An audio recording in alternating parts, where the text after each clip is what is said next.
the city of Philly, where the birds take flight. Eagle swag on the rise each and every night. Tone and Marcus got the scoop ready to ignite. From the lanes of South Street to the Broad Street lights. Dashing like a running back, hitting every play. 9 guys in the zone, never led astray. Talking touchdowns, talking game day. Huddle around the mic, hear what they gotta say. Fly like an eagle soars in the sky. Tone and Marcus always standing by. Bringing their heat, call it do or die. Philly squad, hear the battle cry. Fly like an eagle soars in the sky. Tone and Marcus always standing by. Bringing their heat, call it do or die. Philly squad, hear the battle cry.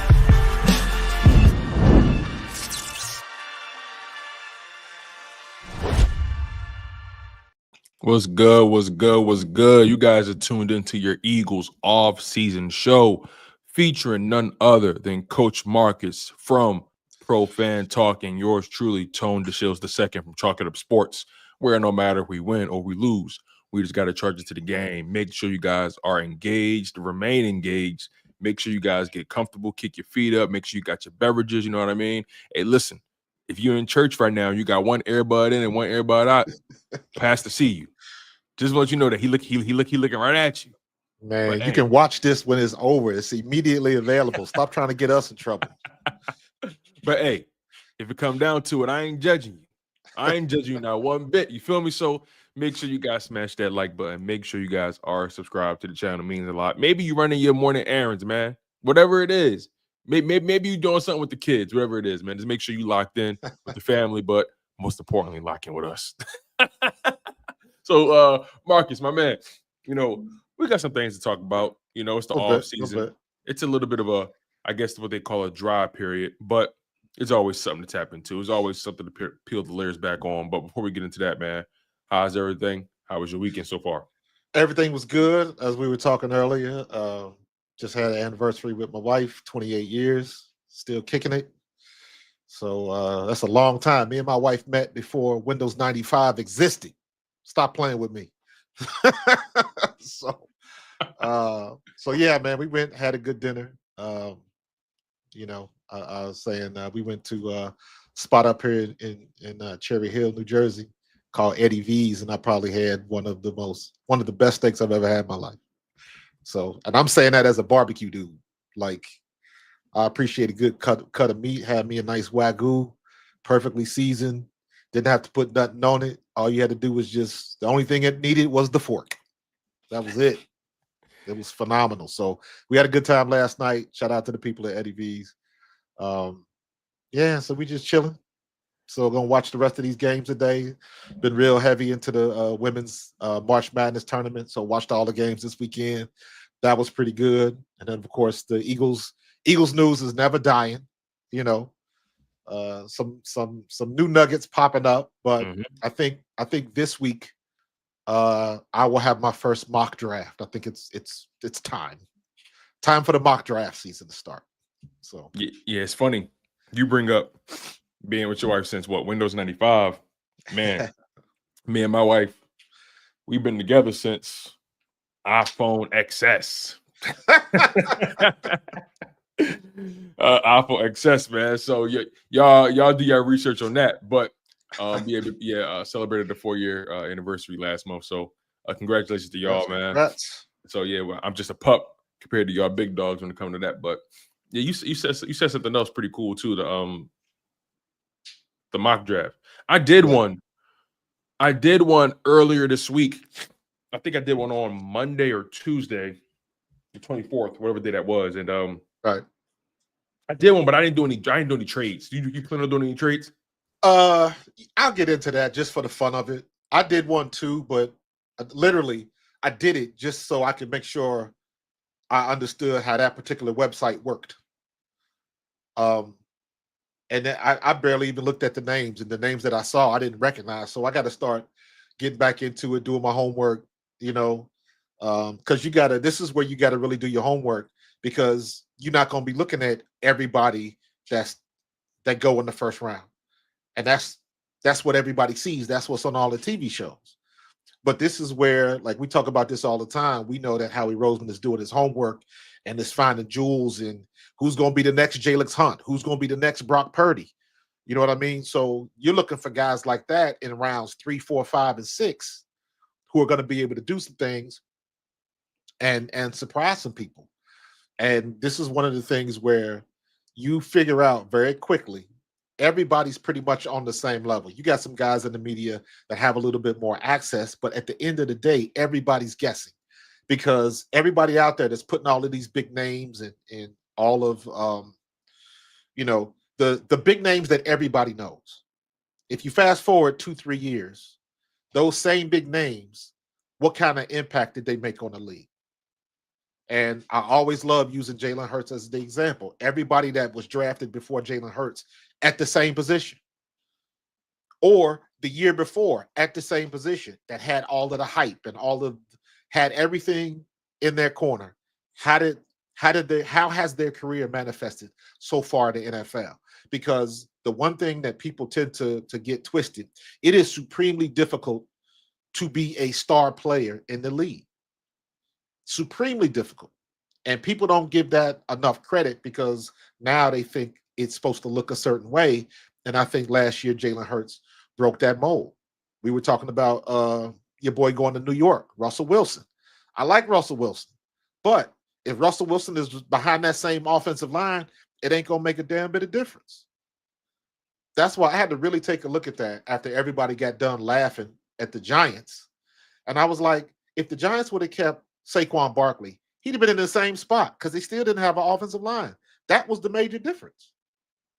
So when you talk about what somebody might do or what this draft pick might do if he goes to this team or that team, you're just guessing because coaching matters, personnel matters, environment matters, and you never know what your mix is until you actually get in it. So I say all that to say everybody is guessing.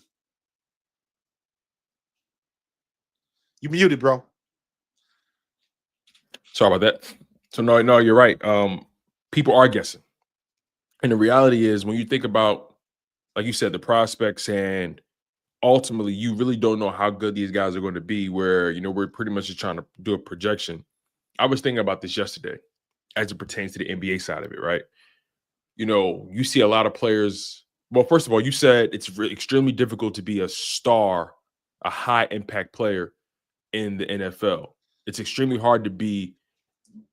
It's extremely hard to live up to all expectations people laid out for you. For one, it's very difficult. Some players do it. Some players exceed that, like Jalen Hurts. Some players meet it. Some people fall short of it. And the reality is, when you're drafting a guy, especially, where the Eagles are probably going to draft somebody, which is probably in the 20s, if they trade up a little bit.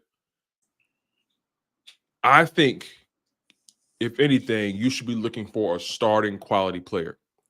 And I said that one time, I think, on one of my live streams, and I think one of my viewers said, "Wow, starting, that's it." And my thing is, do you realize how difficult it is to be a starter in any sport? To be considered a starting caliber player. I'm not even talking superstar. And I think people assume that because you're a starter, you have to be this world beater. But no, you have to be a starter. You got to be trustworthy. You got to be reliable. You got to know the playbook. You got to also be talented, of course, and be good at what you do. But to be starting caliber, no matter where you're drafted, in my opinion, is accomplishment, and it is an accomplishment. And then taking it even beyond that, right? Like you said, there aren't many superstars in any league. There aren't as many as people think. They're just marketed to us that way. Exactly. And it's marketed to us as if like everybody is supposed to become that. When in reality, NFL, NBA, you can have a supremely successful, a supremely prosperous career if you know how to play a role and know how to fit a role, and you're great at that role, and you're reliable, and you have good habits, and you're a good teammate, good leader, right? Teams pay attention to that, and you can make a lot of money in any league if you know how to play your role. And it always bums me out when I see certain spectators, certain fans, certain analysts call certain players trash or garbage, or they're not good, or how is this guy still in the league? And people got to realize before that guy got to the league, he was the man where he was at. He was the man. Whatever, like NBA, NFL draft, like wherever that guy came from before he was in the league, he was the man. He was probably the best player on his team, probably the best player in his high school. You know what I mean? Like, perfect example of a guy like Patrick Beverley, right? Patrick Beverley in the NBA, people see him now and think, and I think he's playing overseas right now, but people saw him throughout his career and never really understood his value. Just saw him as a nuisance, right? But he played great defense. He knew how to play the point guard position well, but he was really a gritty defender and made a lot of money in the NFL, bouncing team to team, but teams needed a guy to play that role. And people say, how was he good? Or even Draymond Green. I don't get the Draymond hype or whatever, but those guys, where they came from, they were the man. Patrick Beverley was averaging 30 plus points in high school. 30 plus points. Yeah. You know what I mean? In Chicago. Draymond Green was the man at Michigan. I think he played football as well at Michigan State. So my point is, like, these guys that come into the league, they may not be the stars that we expect. They may not be the superstars that all these analysts and spectators, peg them to be. But if they can be starting level, if they can be a quality player that can make an impact, be it defensive, be it if it's in a rotational role, and obviously it depends on where you're drafted, but the bottom line is, if you can get a quality player that can make an impact on your team, that's the goal. Yeah, that's the goal, right? If you can find a starter in the first round, cool. If you can find a quality rotational player in the second, third, and fourth rounds, that's a win, right?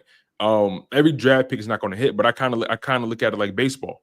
In baseball, they say if you hit 3 out of 10 pitches, if you have a 300 batting record, you're pretty much you're a shoo-in for the Hall of Fame. Absolutely, right? If for your career, if you average 3 hits out of 10, they say you're a shoo-in for the Hall of Fame, basically. And maybe if you hit 250, you got to have some home runs with that. But regardless, if you draft 7 players, 2 of them become starters, 3 become rotational guys, and 2 probably go on and off your practice squad, that's a successful NFL draft. So the draft has to be relative. We have to think about it in a realistic sense. And there's sometimes where people just don't really look at it like that. The analysts spice all these guys and they show us all these big names, but the reality is a lot of your team is going to be comprised of the second, third, and fourth round guys who are probably going to be rotational guys, low risk, high reward guys, guys that exceed expectations. There are more first round busts than any other draft, any other round. So exactly, that was my point. Because think about this, like, because we throw this out there, fans throw this out there. He's an average player. What does average mean? In the NFL sense, what does that mean? Correct, but think about it. Think about it in the macro. What does average mean when you in a group of people? What is average when you're within a group of professional athletes? Average is a hell of a lot higher than the average Joe Blow playing pickup basketball down at Nova. You see what I'm saying? So it's like we just said, it is supremely difficult to be a superstar. Let's use baseball as an example. Tony Gwynn was the best hitter baseball has ever seen, period. Tony Gwynn had over 10,000 plate appearances and only struck out less than 440. I think he struck out 434 times in his career at 10,000 times at the plate. And now you look at all of the top-notch pitchers, because pitchers is the quarterback of baseball. You look at all of the top-notch Hall of Fame all-star pitchers that he has faced. And his whole career, he only struck out a little over 400 times. That is ridiculous. And that is supremely difficult. Now, you put that in the football terms, you're not going to have another season like Saquon did. You're not going to have are we ever going to see somebody do what Tom Brady did? I don't know, because you're not going to see it until you see it. But everybody else is trying to get there, not to mention you got social media and everybody on TV hyping up everybody that shows a little bit of promise, not even legitimate promise. If it looks good, then they automatically put them to the top of the pile. Well, they haven't proven anything yet. We were talking about earlier, like, I got a problem with, not a problem, it's an issue with me. It's annoying to me. when you see all the stuff about the visits. Now everybody's posting stuff about workouts. Dak Prescott was throwing. You know, AJ Brown is already back on the field.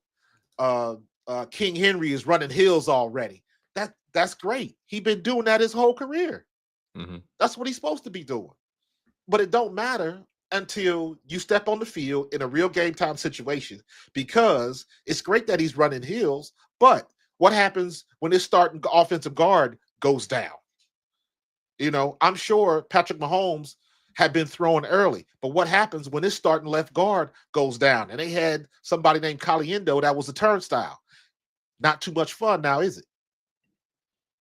So there's a lot of things that can happen. So I really don't get caught up into the visits. Visits is like when you was in college, you went to visit to a big school. Mm-hmm. That don't mean you was going there. And if you did go there, what does that mean when you get on the field competing with everybody else there? There's too many levels to this, and there's too many things that can happen.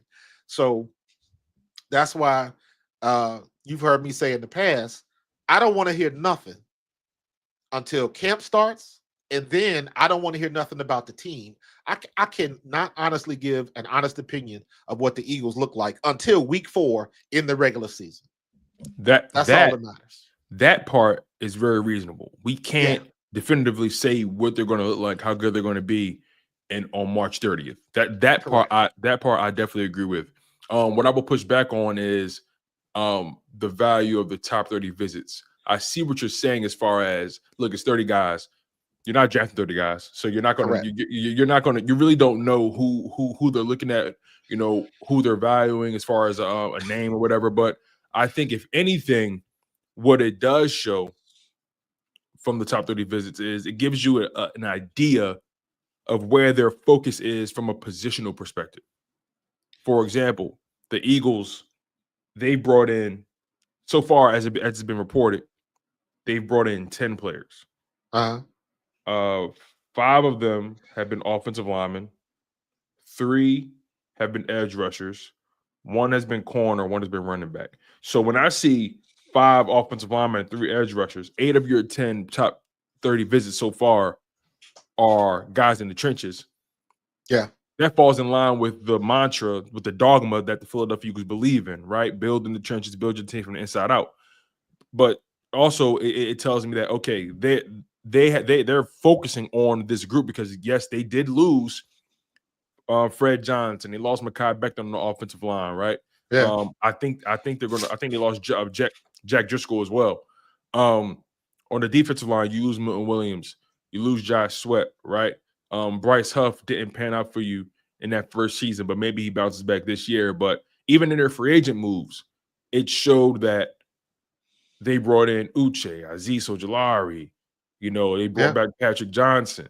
You know, they traded for a guard, Kenyon Green, with Houston. They brought in 2 veteran offensive tackles, 2 offensive linemen with Kendall Lamb and Matt Pryor. So the free agent moves, the top 30 visits, they're signifying that this team is having a distinct focus on their trenches. So if anything, like I was saying, I believe it just gives you a semblance of where they're trying to reload the foundation of their roster. Right. That's clearly in the trenches. I think that's where the true value of the top 30 visits lie.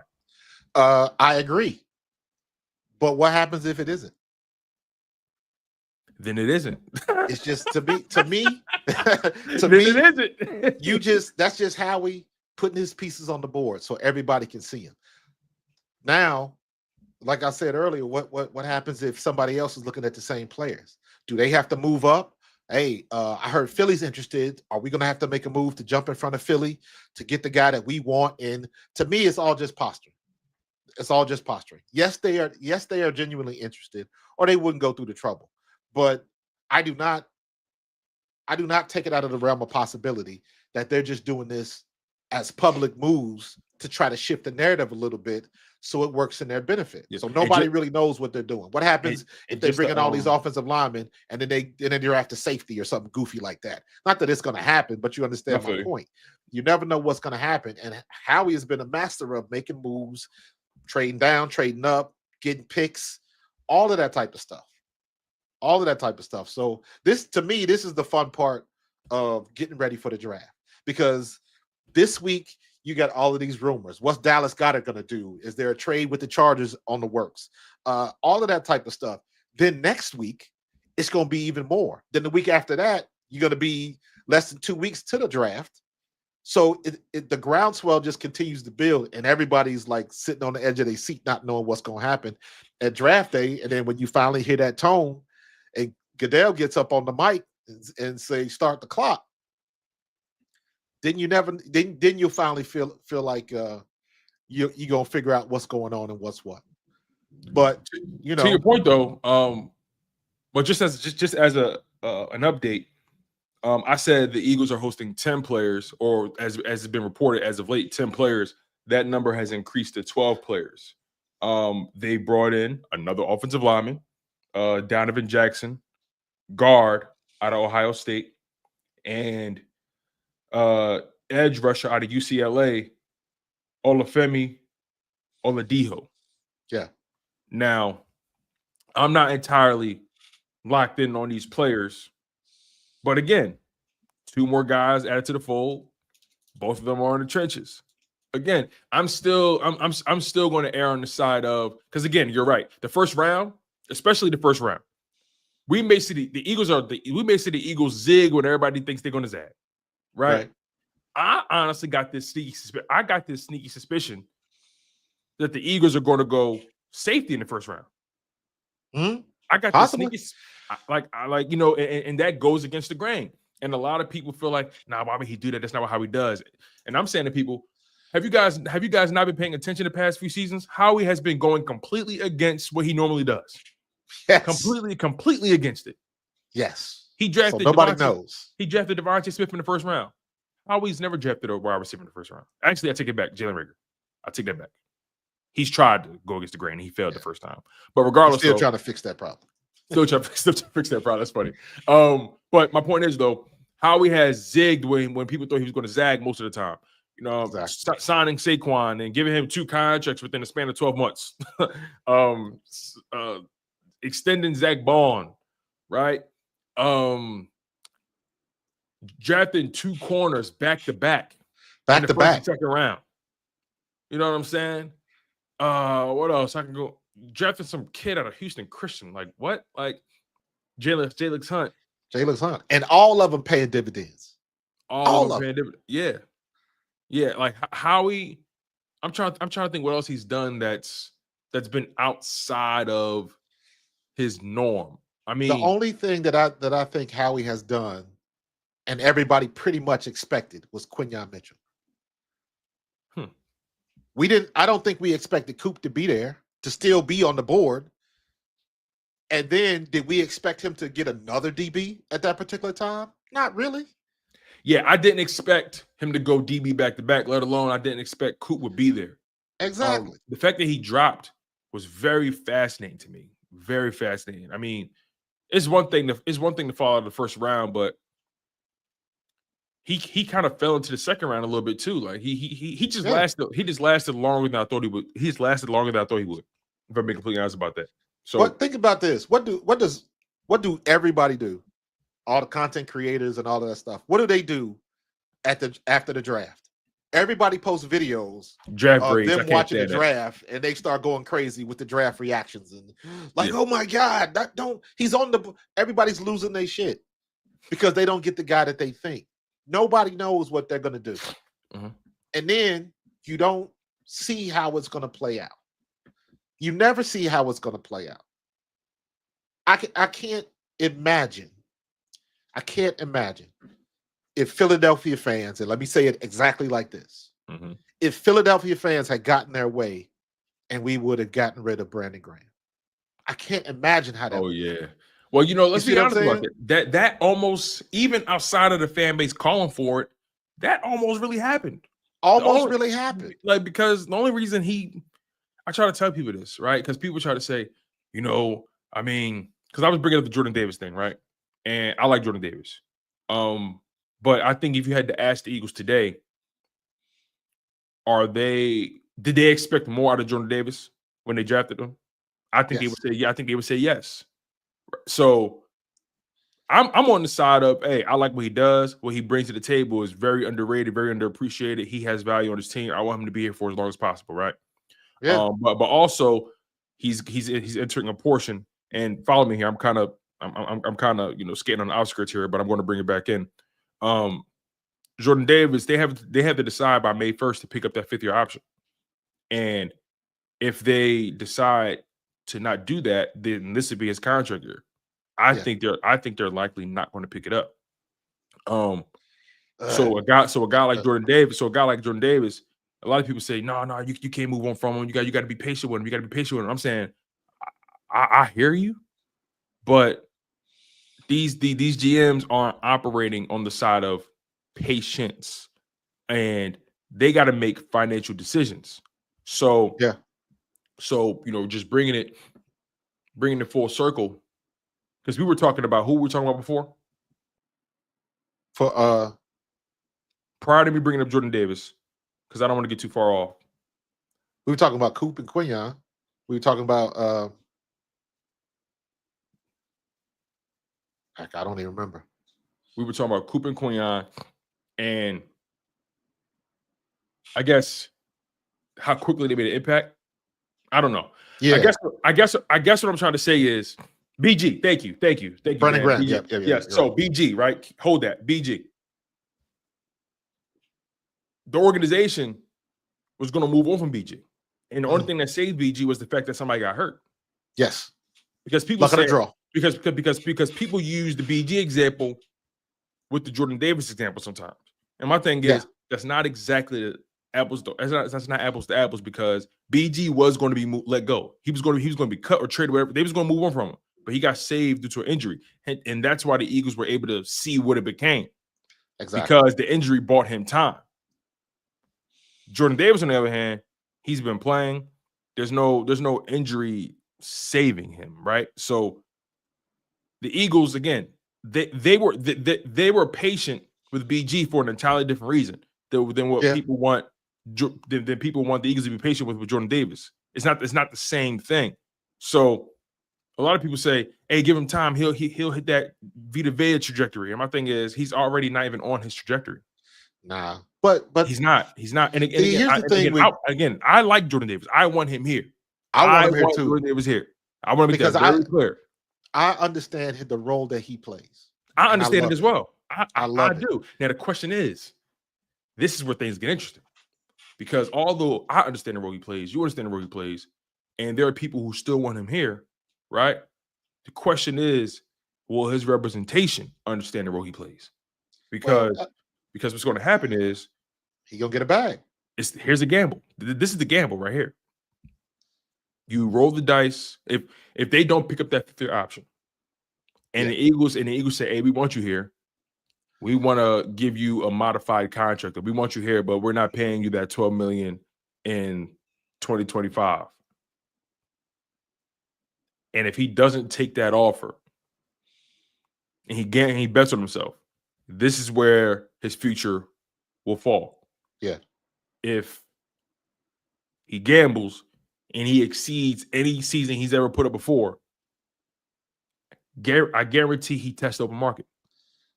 Rightfully so. If he stays the same, or even has a slightly less impressive season, I'm not saying a bad season, but slightly less impressive, the Eagles have all the leverage.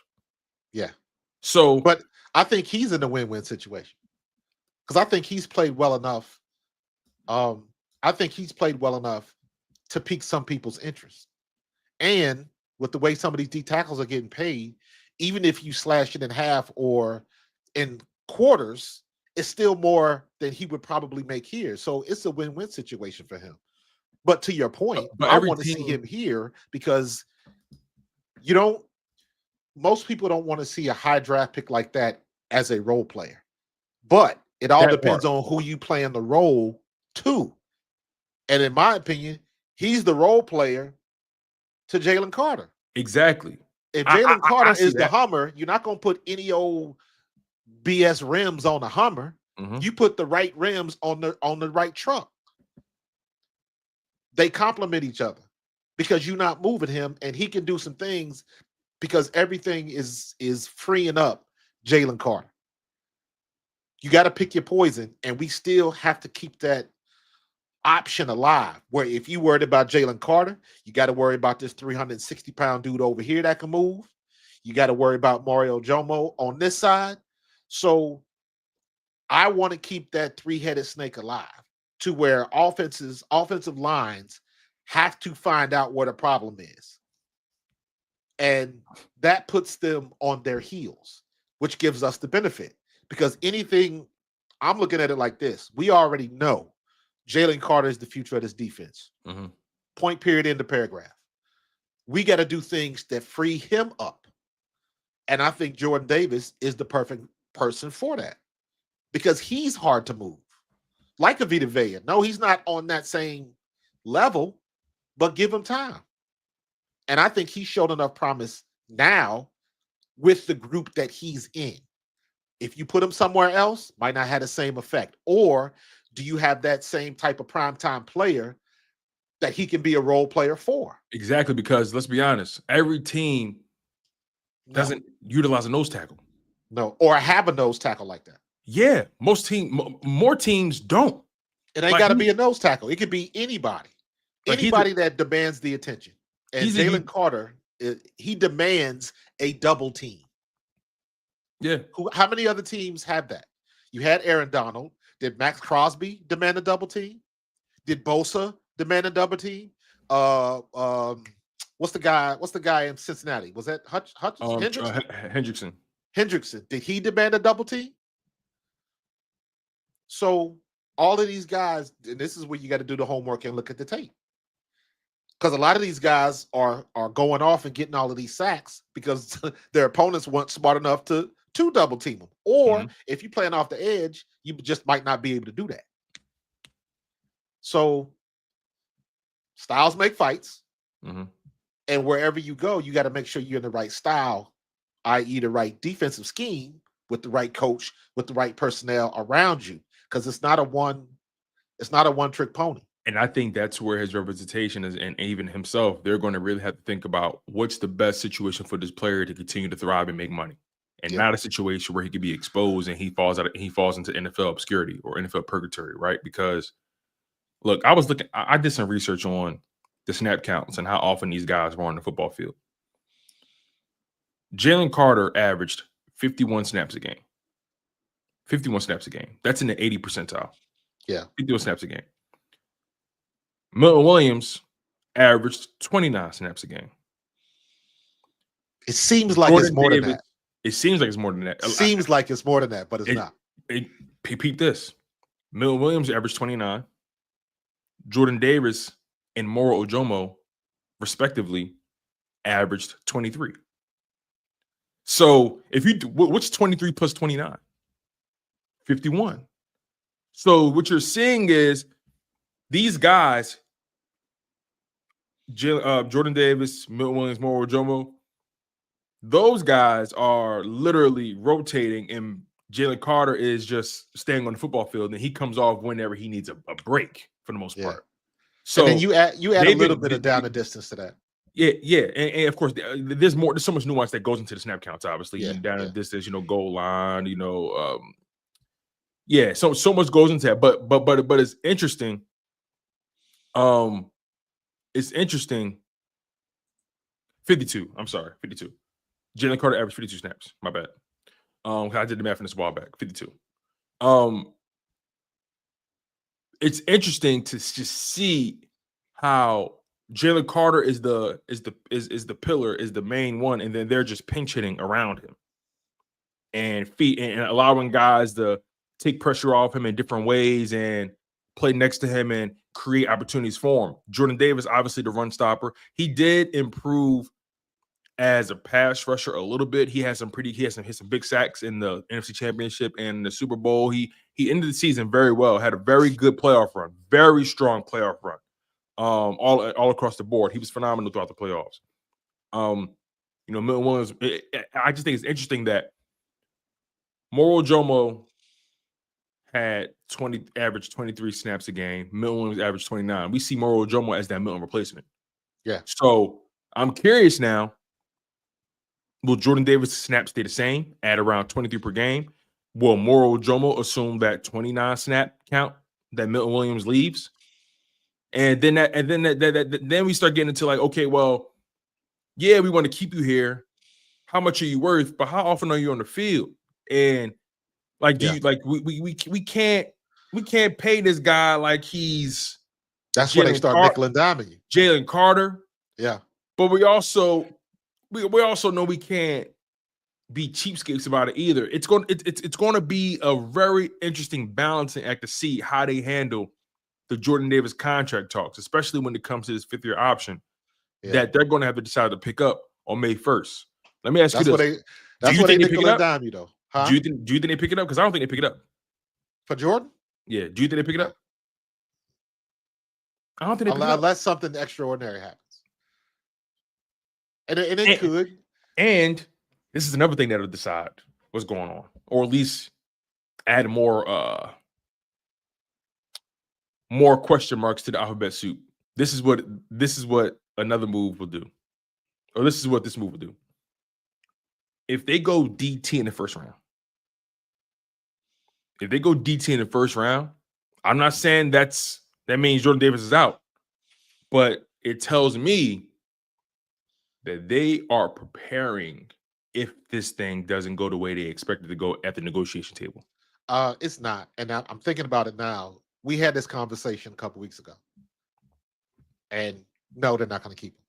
Because remember, and I think the reason I gave before was because they're trying to gear everything up for Jalen Carter, period.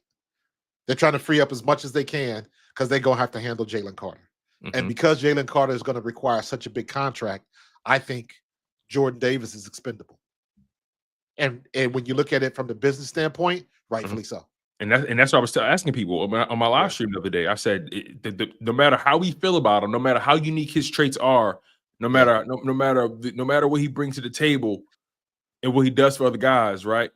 The question you have to ask yourself more than anything, feelings aside, you got to ask yourself, is he replaceable?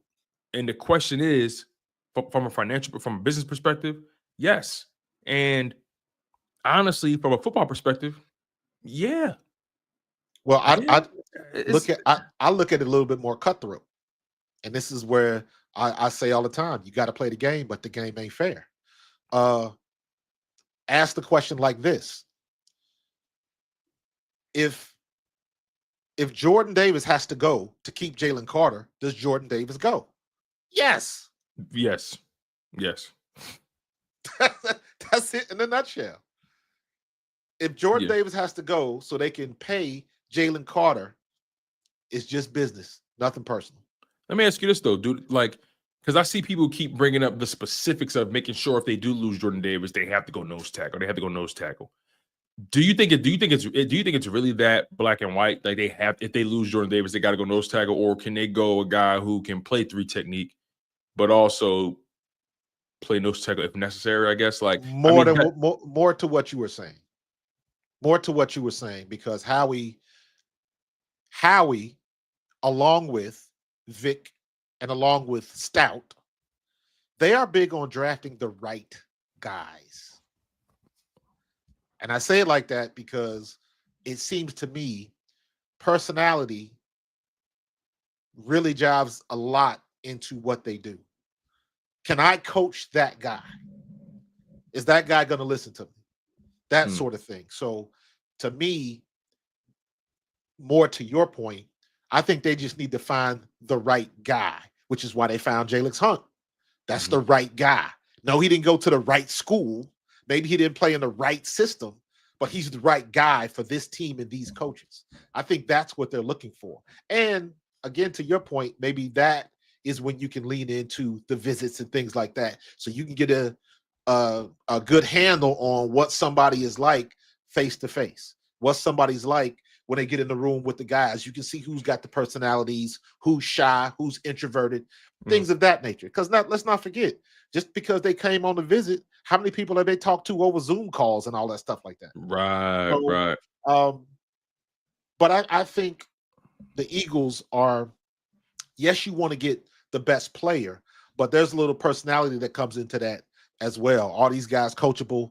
Let's do some homework. What were they like in college and stuff like that? So I think they're more the prime importance is bringing in the right guys to fit. To you, it's funny, right? S. Blunt raised a pretty interesting question. He brought up here, how much does team dynamics with him being a Georgia draft pick matter? Now, before you answer, I'm going to say this. It doesn't matter at all.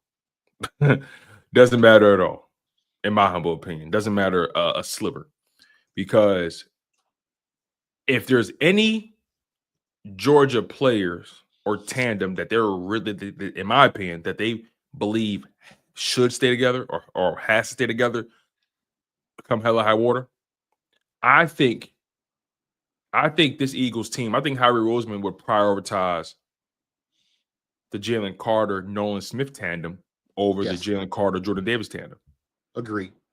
So if there's any Georgia dynamic that matters, it's that one. The former, the Jalen Carter, Nolan Smith tandem. That tandem matters more than the Jalen Carter, Jordan Davis tandem. Because there is an aura that Nolan Smith has that Jalen Carter respects to the utmost. And it's funny, Kobe and Jordan Davis were drafted together. And I feel like they're more tied to the hip. You know what I mean? And again, it's very interesting that Jalen Carter and Nolan Smith, they were in their draft class together. Jordan Davis and Kobe Dean, they were in their draft class together. And in my honest opinion, I feel like the Eagles put significant more value on JC and Nolan than Kobe and Jordan Davis. I think if they had to have any combination of a tandem, it would be the Jalen Carter Nolan Smith tandem. And if Georgia mattered, the Georgia thing mattered that much, why did they bring in Devin White? That part. And on top, why did they even go through that charade? And on top of that, if you ask me, the Georgia experiment, it did what it was supposed to do already. It worked.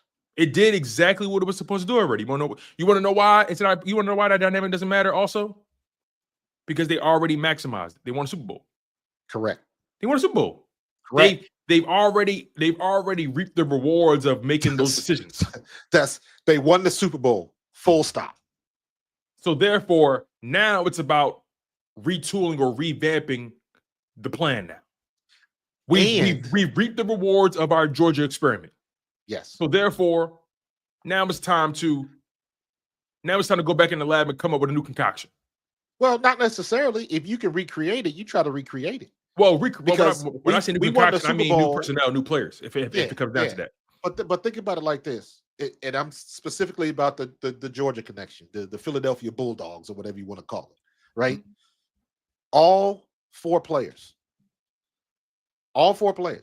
Jordan Davis, Jalen Carter, Nolan Smith, and Kobe Dean. Yeah, Keely Ringo, we still don't know what that is, but Keely Ringo as well, but we don't know what that is. You can throw, I would throw Keely Ringo in there, but just those four, because I'm looking at it from the standpoint of starters. Okay, gotcha. All of them gave major contributions. All of them. Kobe Dean, we lose a couple of those games if Kobe Dean doesn't get that interception. Mm-hmm. If Kobe Dean balled out before his injury. Jordan Davis did what he did. We already know about Jalen Carter. We already know about Nolan Smith. Everybody contributed. You don't get that a lot because most of the time you might have one that contributes greatly, and then everybody else is like a Keely Ringo. Mm-hmm. Special teams, when somebody goes down for a couple plays, he gets in there, that sort of thing. But so if you want to look at it like that, we 4 for 5. When it comes to that. And then Keely Ringo, if he pops in next year and does what we think he can do, that's 5 for 5. And then you kind of go up and down because we don't know how Kobe Dean's going to come back. So I think the experiment was a success above and beyond any expectations. You won a Super Bowl. You won a Super Bowl. So therefore, that's why it was so easy to move off of CJGJ. The experiment worked. So it's harder to make certain decisions where things don't pan out the way you wanted it to. You feel more Yeah. beholden. You feel more beholden to guys when it doesn't fully realize what it could have been. Yeah. You won a Super Bowl. You maximize all these guys. So therefore, okay, I don't feel as bad about moving on from you because I got what I needed. You got what you needed. We got what we needed. I don't feel as bad. You know what I mean? I thought go ahead. real quick on CJGJ. It made sense that they didn't keep him. Me personally, I wanted to see them keep him because, in my opinion, something clicked. When he gave that speech going into the playoffs, something clicked, and he became a leader, not just a loudmouth. I think something clicked well before that. I think technically he was already a leader because he was a veteran player. He's a good player. He's physical, all of that type of stuff. But something clicked, and I wanted to see him a full year in that role.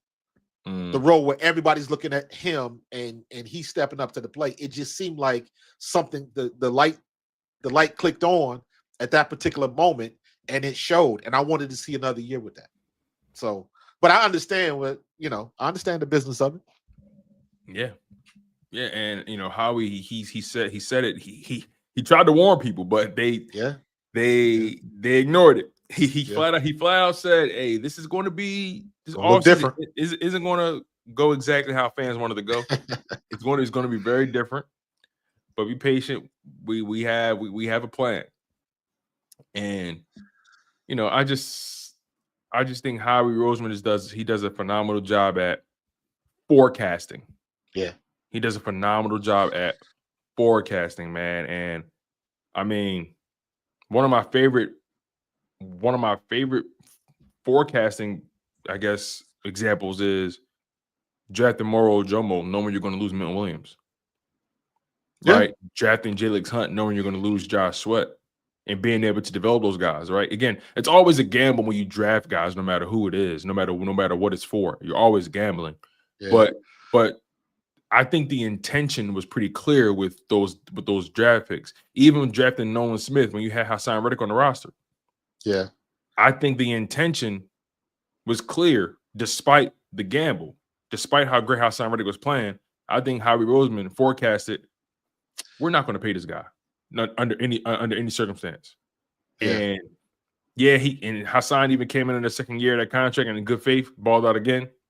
Team didn't do as great as they were supposed to, but came out and did his job or whatever, and they still didn't pay him. So like the Nolan Smith move, and then Nolan Smith comes out this year and does what he does. It's like Howie's ability to just forecast and gamble. I call it organized chaos a bit, or obviously it's called a calculated risk, but yeah, I think it's phenomenal how all the gambles he's had, especially these past few seasons, they've panned out.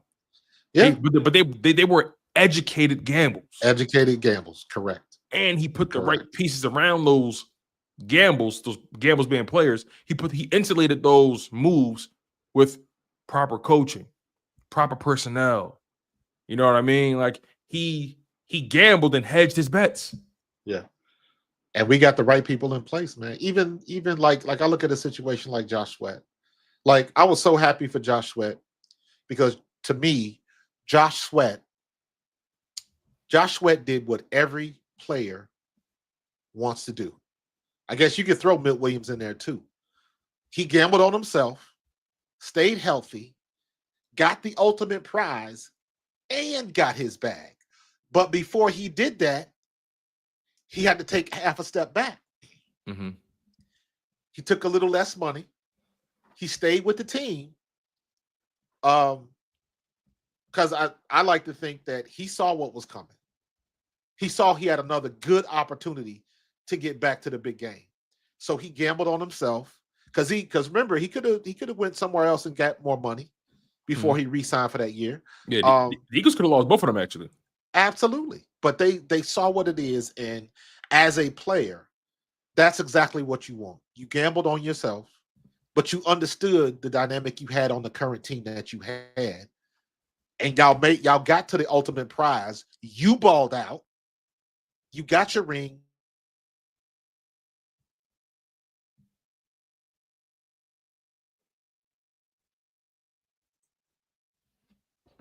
You good? Yeah, I think my thing had lagged up a little bit. Yeah, I we should be just good. everything blinked out. Yeah, my bad. Yeah. How All am I right. good now? Yeah, you good. You good. Okay, got it. But yeah, Josh Sweat, everything right happened. So and quite honestly, Howie Roseman letting it happen that way. Mhm.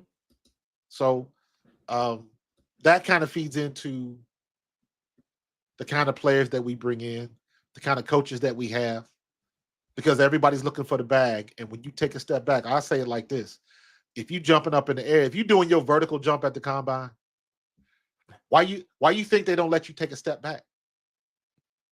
Because if you take a step back, sometimes you can get a little higher Of because you course. build up that momentum. That's Mhm. what Josh Sweat did. That's what Milt Williams did.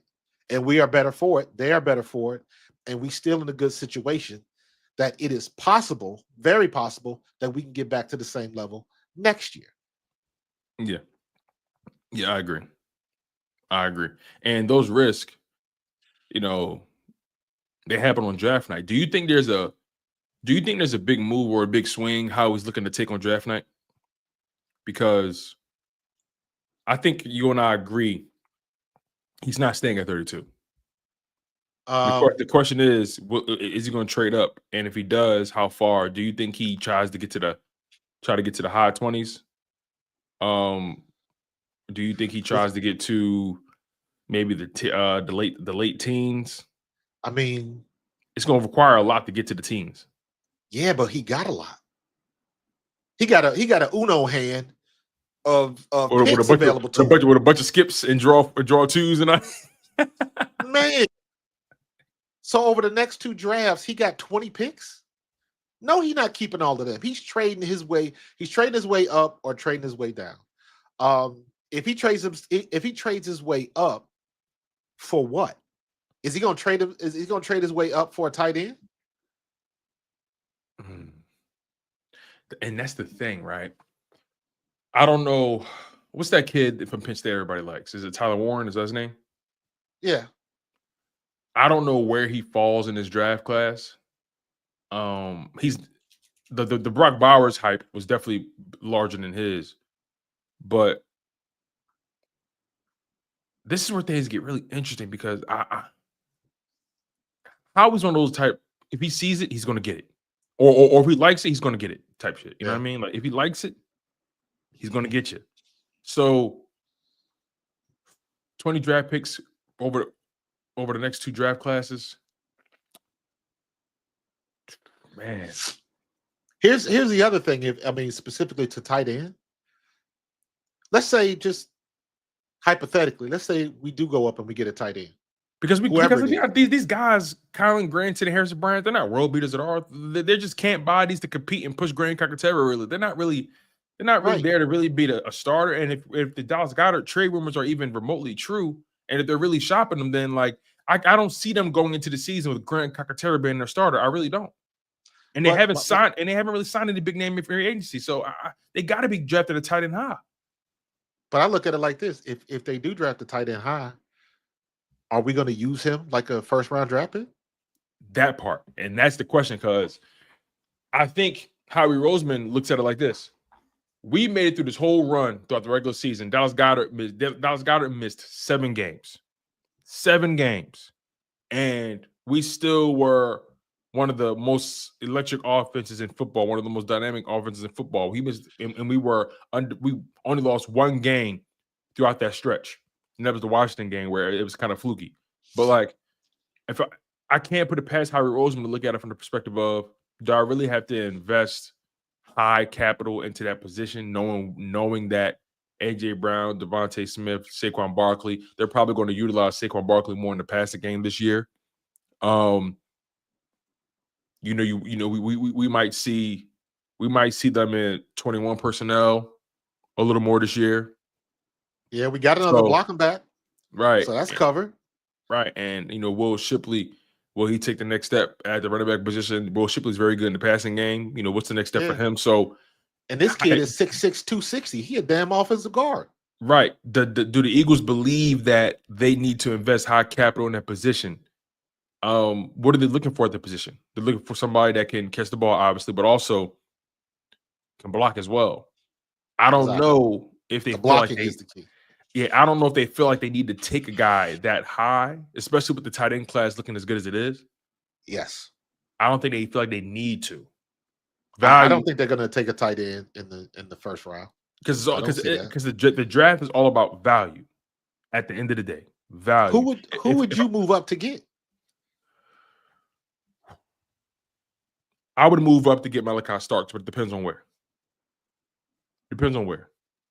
If I can get Malachi Starks in the 20s, I made sure to get that.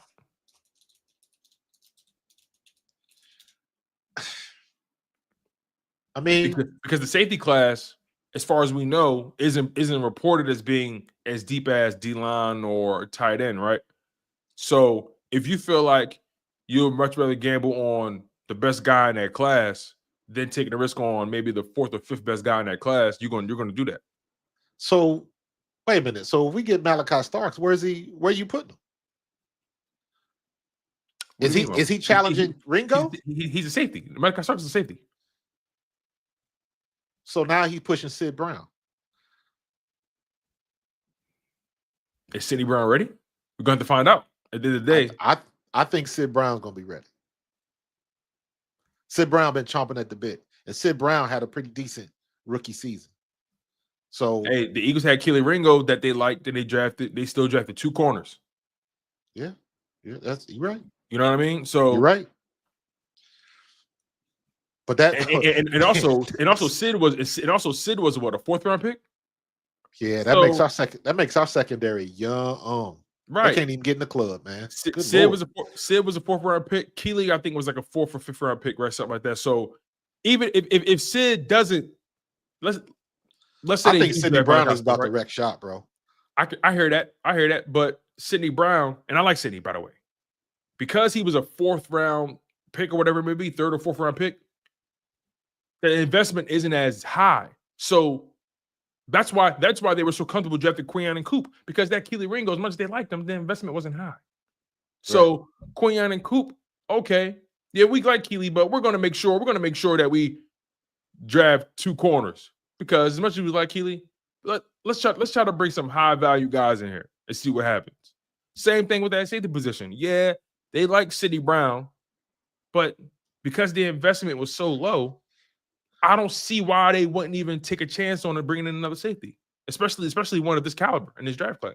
But also, we don't know. Like you said, we're all guessing at the end of the day.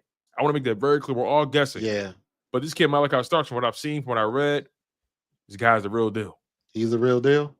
Is he real deal enough to? Because all I'm saying is if you move up to get somebody like him, he's starting. You gotta play him. So now, at the very least, now you're talking about sharing time. So, did he play anywhere else, or was he strictly safety? Was he strictly a free?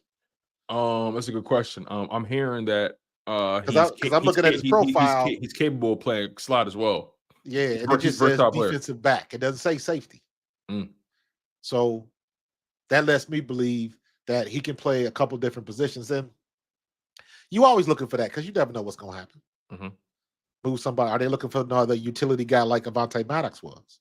Remember, Quinion was about to be in the slot when the season started. Yeah. But then a lot of things can change. Things happen. So, I just think the Eagles, as much as they like their prospects and developing them, if they see an opportunity to get a guy that they like, and he just so happens to be at a position where we got a guy in the building that we also like, but we didn't invest as much in him. Yeah, I think they would pull the trigger. I can't put it past Howie. When you went corner in back-to-back rounds, knowing you got Keely Ringo developing. I'm with you. And for the same exact reason we were talking about Jalen Carter, because of the deal your boy got with the Texans.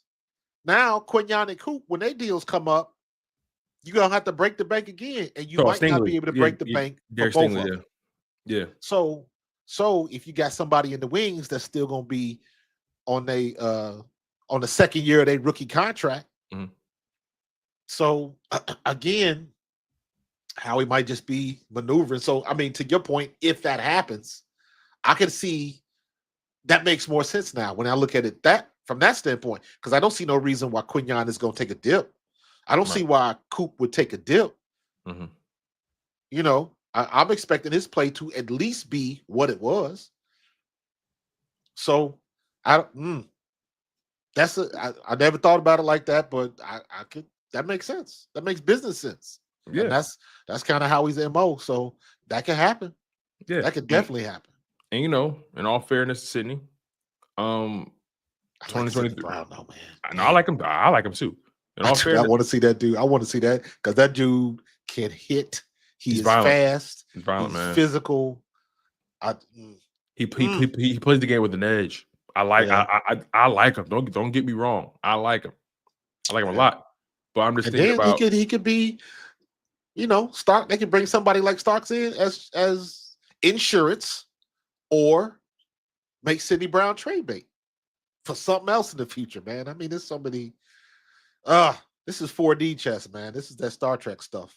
yeah. And How we're playing on every level. Remember when we drafted Jalen Carter? We came up a draft where we drafted Jordan Davis. You still had Mill Williams, and you still have Fletcher Cox, right? Like Jalen Carter, was he? Maybe you could argue he was a pressing need because Fletcher was on the way out. Maybe you could argue that, but they drafted Jordan Davis, and I think that he was just the best person.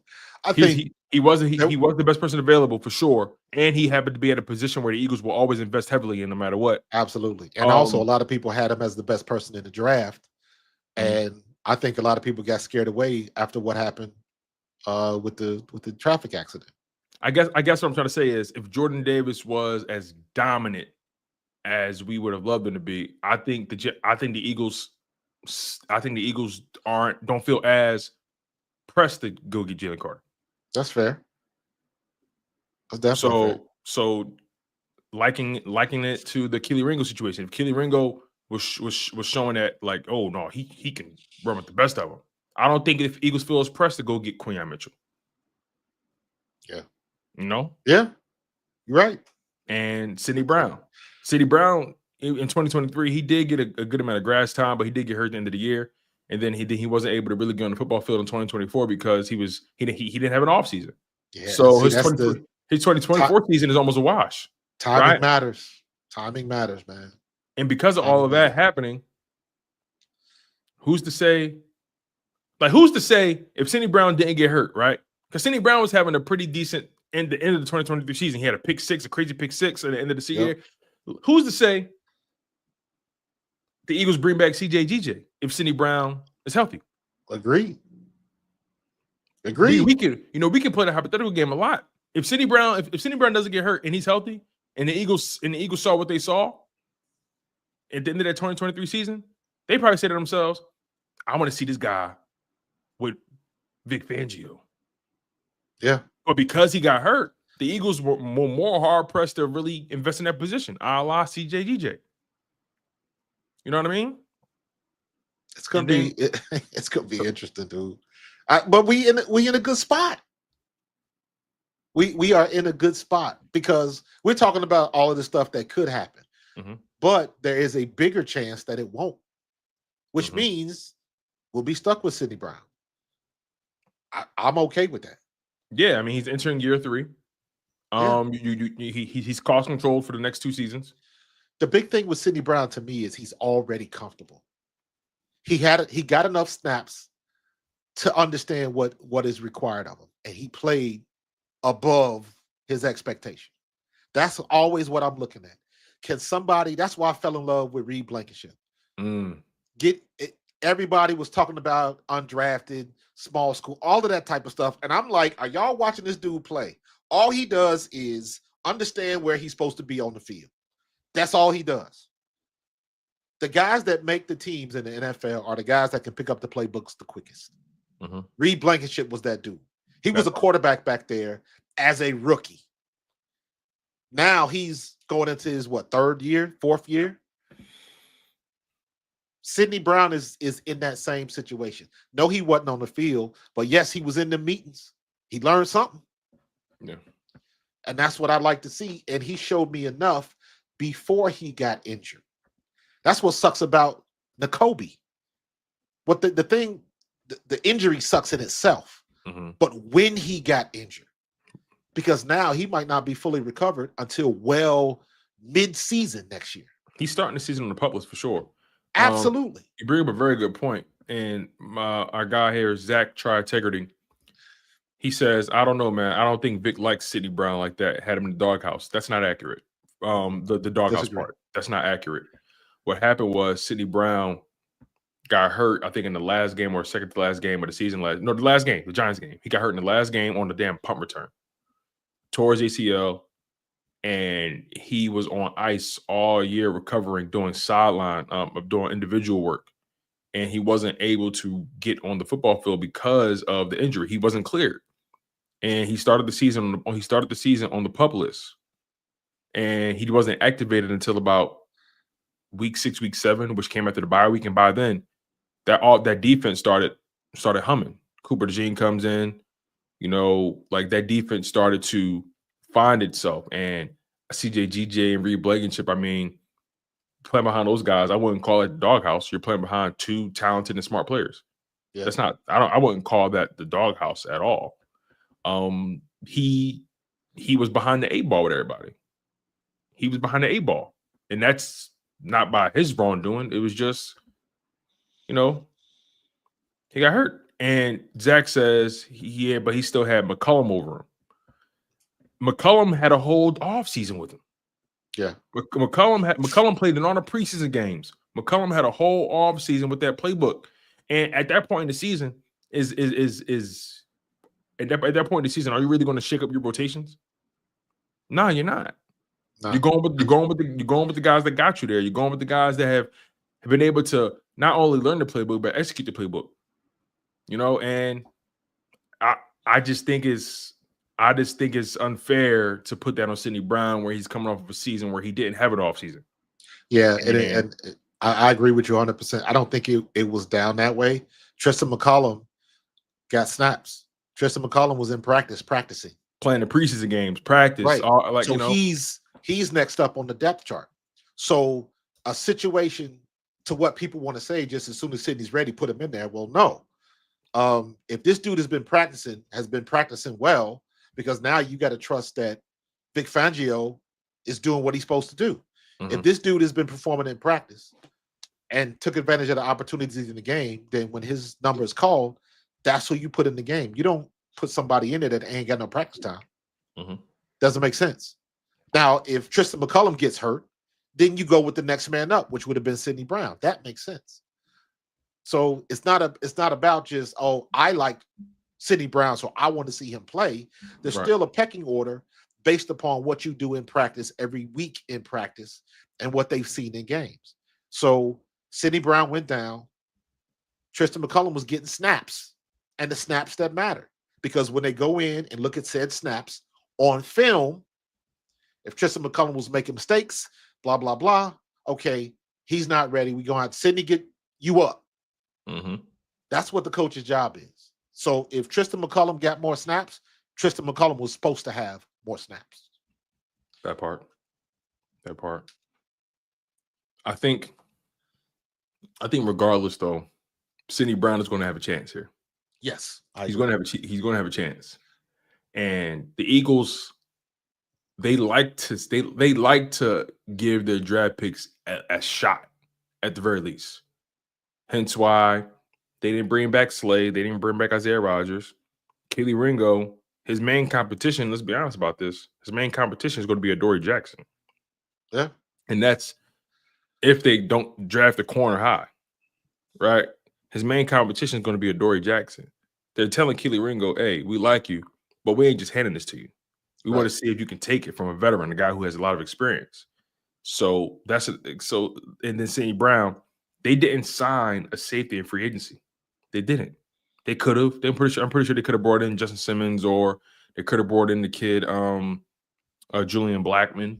Mm-hmm. They could have brought in some guys on 1-year deals, and let it be what it was going to be, but they didn't. They didn't bring in the safety in free agency. Right now, their safeties are Reed Blankenship, Andre Sam, Tristan McCullum, and Sidney Brown. As of right now, your starters as of today, your starters are Reed Blankenship and Sidney Brown. Those are your starters. But I think they draft the safety in this draft class to push Sidney. Sidney's not going to have a clear runway. I'm sorry, not a clear runway, but like they're not just going to Give it to him. Give it to him. Yeah. They're not just going to give it to him. They traded CJ for a plethora of reasons, but they traded him because they felt like we like the trajectory this guy's going. Yeah. They don't just trade people and not consider what they have already. They traded, they self-scout it, and they say, you know what? We like CJ, but we think Sidney's ceiling is probably higher. He's so athletic. He plays with such fierceness and so much fire. We like the athletic traits that guys has. We want to give him a chance. And we're probably going to draft the guy just a hedge our bet. And also, man, you got to remember, let me say it like this. In most cases, not all, but in most cases, this is how you lose your job in the NFL. Mm-hmm. When you get your opportunity, you either not where you're supposed to be, i.e. running the wrong play, something like that. Or when you get your opportunity, you just plain and simply, you got beat because you're not good enough, fast enough, strong enough, something like that. And it is very, very evident when you watch film because they ask a million questions. Why did you do that?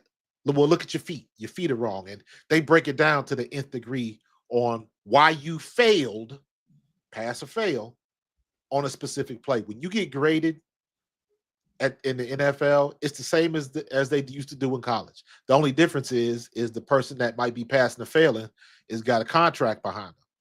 So the amount of times you can fail at something might be determined by the type of contract you got. They paying you, so we're going to go with you until you get it right. Mm-hmm. But even in that situation, there's some cases where it's just so ugly, you got to make the change. You got to make the change. And I'm saying all that to say, when Sidney Brown gets in there, unless he is just like, y'all, they in film meetings like, oh my God, Sidney, what are you doing? We worked on this all week. And he still beat you. What are you doing? What are you seeing? Unless it's a situation like that, he should be fine. Or Sidney Brown plays fine. And then they bring their backup in, or they bring whoever, and this dude is just making plays like, oh shit. Yeah. Like, you can't avoid that. Like, just imagine. Here's a good analogy. Just imagine if Kenny Gainwell was the starter, and then Saquon came in and started doing what he was doing. It's like you got to look at it like, I get it. It don't feel good, but I get it. Mm-hmm. He's that dude, right? So, and I'm saying all that to say, the amount of study they do in films, you gotta trust that these coaches know what the hell they're doing, and it's not a popularity contest. Because everybody's job is at stake. And I think that's something that people forget. Because if a coach don't get it right, Nick Sirianni got lucky. He got lucky. Very fortunate. He built enough equity with Howie Roseman and Jeff Lurie that they didn't fire him after that Tampa Bay game. He built enough equity with those players too. Exactly. And Howie Roseman and Jeffrey Lurie are lucky enough that they recognized it. Because if he's gone, are we at the Super Bowl? And how many GMs, how many decision makers in the NFL don't have the ability to recognize it? Would have made the move. Because you know what it is? And this is where Jeffrey Lurie gets his flowers. Yes. Jeffrey Lurie has positioned Howie Roseman in such a way where Howie Roseman can make great decisions and also survive bad decisions. Yeah. And when you have a GM in other organizations because most of these GMs are in a self-preservation mode. Most of the time. They see the Eagles are such a unique situation because Howie Roseman has the leash to never think about where his meals are coming from. He's never going to worry about. He's never thinking about his job security. Most of these GMs are thinking about job security that first season, the day one. How can I keep my job? Instead of thinking about how can I be great at my job? How can I keep my job? And a lot of these guys make safe decisions. They're scared to make risky decisions. And for Howie Roseman and Jeffrey Lurie, for Jeffrey Lurie to empower Howie Roseman the way he does, and for them to be able to sit and have a conversation and say, you know what, we're not going to get hasty here. We're going to keep Nick Sirianni because of all the things we're able to recognize. Because we're able to recognize his value with this team. Now what we're going to do is we're going to insulate him with the right people, but we're going to gamble on this guy again. Yeah. How many GMs would have moved off Howie Roseman after the 2023 season? I think a lot, because now they're thinking about their own job. I got to get this guy out of here. I can't waste this roster. I got to bring somebody in. I got to bring somebody in that can actually coach these guys, right? They're so concerned about how they look in the situation. They won't be able to recognize the value Sirianni has because they're in self-preservation. So again, but even this starts at the top. Jeffrey Lurie just empowers his people enough to where they can make critical decisions. They can take risk, they can take gambles, and they can feel comfortable doing so. Here's the funny thing about the Sirianni situation, and when we say if that would have been anybody else, they probably would have fired him. Mm-hmm. If they would have been anybody else and they would have fired him, they'd have been right in doing it. Most people would have thought that was the right decision. So it wouldn't have been like, and I'm saying that because Howie had enough foresight, and he had whatever it is, the relationship, the whatever you want to call it, he had enough of that to see past it and to make the popular decision. The popular decision would have been to fire and to say he's not ready and blah blah blah blah. And nobody would have batted an eye. Correct. And I'm saying that because, like I said, I'm glad they kept him, but if they would have fired him, I would have understood. And that's the thing. Bad GMs make the popular decisions. Yeah. Because they want to keep their jobs. Look at the dude. look at the dude that traded away AJ Brown. Where is he at right now? He was fired the following season. I know. Where's he at? He was fired the day after that game where AJ Brown smoked them. And I don't know where he is. What team is he with right now? The Argonauts. the Claymores. Hey, lay off my Claymores, man. I'm just it's not. This is why the offseason is so fascinating to me, because, and I feel like sometimes I have more fun in the offseason because now you have to really put your feelings to the side and think about these business decisions that have to be made. And real quick. This was December 18th. GM who traded AJ Brown to Eagles interviews for the Jets job. John Robinson. Well, we know he didn't get that. He didn't get that. And this interview was in December 18th, 2024. So I'm trying to see, like, I want to legitimately see where he's at. Go to his Wikipedia. You may be able to find something there. That's where I am. Bottom line is, though, man, Jeffrey Lurie has done an amazing job creating an ecosystem where he empowers his people, he trusts his people, and he allows his people to make a mistake and see if they can redeem themselves from said mistake. A lot of owners either don't have that patience, or they don't have the foresight, or they're just arrogant and they believe every decision has to be theirs. So where's our guy now? He's not in football. Wow, man. He probably went to Wall Street, man. Tennessee Titans 2016 to 2022 and nothing else. Jeez, man. Listen, there are certain decisions in this league that follow you for the rest of your life. Yeah. He ain't missing no meals though. Yeah. Yeah. Wait, did he? He wasn't a part of not keeping Derrick Henry. They fired him before that. Yeah. They fired him before that. Hey, man, the Tennessee Titans, they're a team that has to get it right on draft night. I think they draft Cam Ward, man. That's what I think. They draft their new Steve McNair. They drafted Will Levis, bro.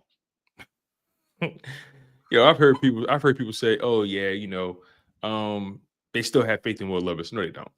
No, they don't. No, they don't. No, they have the number 1 overall pick. No, they don't. Man, when the smartest people in the room aren't, that's what you get.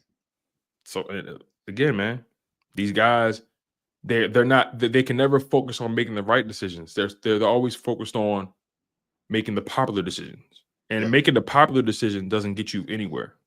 It doesn't. Let's call it what it is, man. Now, sometimes making an unpopular decision can get you on Hard Knocks, looking crazy. But man, I think what I want to see from the Eagles, at least on draft night, I want to see them continue to do. I want to see them not afraid to take a risk. But I think the Eagles are in a position that they can take a risk. But I also would like to see them. I guess let me ask you this: would you rather see them go offense or defense on day one? I want them to go defense day one. Defense, yeah. Mm-hmm. We're set at offense. And we're pretty much set on offense. Yeah, maybe. I believe we're going to get a tight end probably anywhere between rounds 3 and 5, maybe more than 1. Yes, and then we'll draft at least 1, and then we'll sign probably 2 to come in for camp. But I think they'll draft another defensive tackle or something like that, or another edge. Let me ask you this: because you say don't forget they still gonna get rid of Bryce Huff. See, okay, I'm not. If they can get off that contract, they're gonna get off that contract. If they can, if they can, right? That's the biggest thing. If they can, they're gonna get off that contract for the same reason. We talked about Hassan Reddick. We didn't want to see Hassan Reddick go, but we did just fine without him. Yeah, here's my thing. And Bryce Huff didn't contribute. That part he did, and I just think that if they can get off of it, they will. Right? You're not going to miss the opportunity to not get off that contract. But I also don't think they're. I don't think they're gung ho about it. No, I think he did enough that if they kept him, I'd be okay with that, because I saw enough good from it. Everybody just wants him to have sacks and stuff like that, and people forget that Bryce Huff was in the same boat like Hassan Reddick was when he first got here, playing him off ball, and like you knew what he was when we got him. Mm-hmm. Why are you trying to make him do something different? Mm-hmm. And then before he got hurt, once they let him put his hand in the dirt, you start seeing that he start paying dividends. That's the same thing they did with Hassan Reddick. And it's like, again, if you're the defensive coordinator, you got to understand that. You can't, even with Vic Fangio, stop trying to get people to fit your scheme. Let them do what they do best, especially when you get a pass specialist like that. Yeah. To me, that's not difficult, but to me, that lends into the coordinator ego, coach's ego, and things like that. It's like square peg and round hole. It's not, to me, it's not that difficult to see. If you watch film, you know exactly what he can do. Let him do that. Now, if you let him do that and he doesn't succeed, now you got a case. Right. And the thing is, when he was finally able to put his hand in the dirt, I saw him getting pressure. Yes. He ended up getting a sack. You know what I mean? Then he got hurt. Got hurt. So it was like, damn, just when he was starting to figure it out.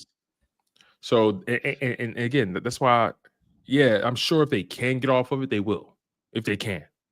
But I just don't think that's something that they're adamant about doing. It's one of those luxury things that if you can, bet I'll move off of them. You'll make them available. Right. You'll make them available for trade talks. But if you can't move off of them, all right, it's not the end of the world for you, because you still need bodies at that position. You're still trying to figure out what that position is going to look like beyond Brandon Graham, beyond Josh Sweat. So I don't think they're as gung ho to move on from them as a lot of people think. Yeah. I think. Go ahead.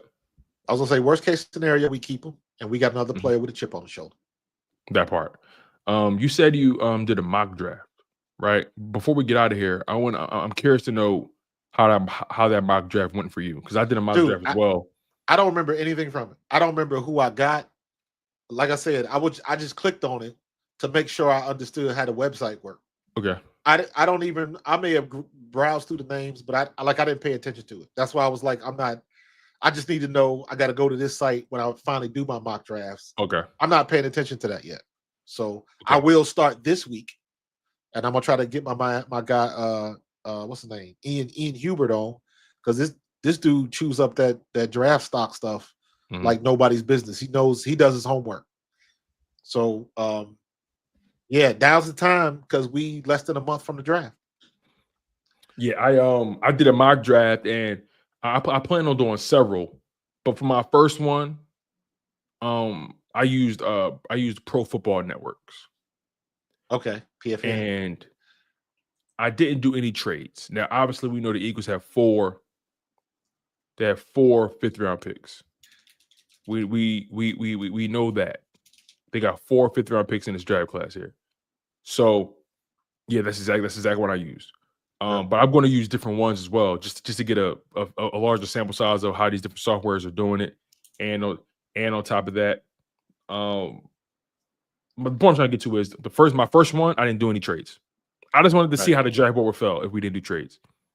And they got a lot of 5th round. I realized in doing so that 5th round is going to be murder. They got to trade a lot of those. They got to trade a lot of those 5th round picks. So here's how it turned out for me.